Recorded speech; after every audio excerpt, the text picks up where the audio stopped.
بسم اللہ الرحمن الرحیم۔ السلام علیکم ورحمۃ اللہ وبرکاتہ۔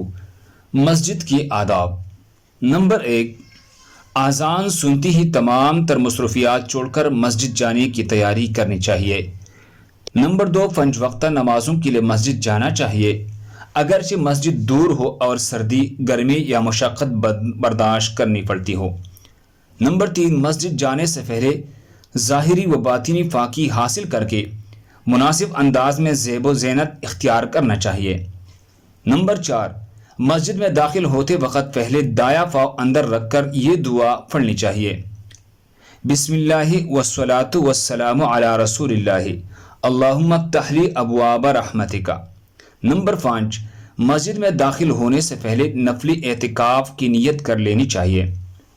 نمبر 6، مسجد پہنچ کر اگر جماعت کھڑی ہونے میں وقت باقی ہو تو 2 رکعات تحیت المسجد پڑھ لینی چاہیے۔ نمبر 7، پیاز، لہسن یا کوئی بھی ناپسندیدہ بو والی چیز کھا کر مسجد جانے سے گریز کرنا چاہیے۔ اگر کوئی بدبودار چیز کھا لی ہو تو اس کی بو اچھی طرح زائل کر کے پھر مسجد میں داخل ہونا چاہیے۔ نمبر 8، مسجد کو صاف ستھرا رکھنے کا خوب اہتمام کرنا چاہیے۔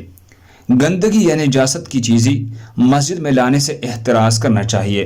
خاص طور پر اس بات کا اہتمام کیا جائے کہ پاؤں، جوتے یا کپڑوں وغیرہ پر کوئی مٹی یا نجاست وغیرہ نہ لگی ہو۔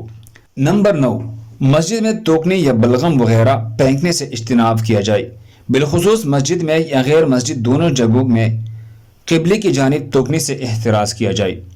نمبر 10، مسجد میں بلند آواز سے باتیں نہ کی جائے، حتیٰ کہ ذکر و تلاوت بھی اتنی بلند آواز سے نہ کرے جس سے کسی کی نماز، تلاوت یا معمولات میں خلل آئے۔ اللہ ہم سب کو اس پر عمل کرنے کی توفیق عطا فرمائے۔ دوسری مسلمانوں کے فائدے کے لیے آگے ضرور شیئر کریں۔ جزاک اللہ خیر۔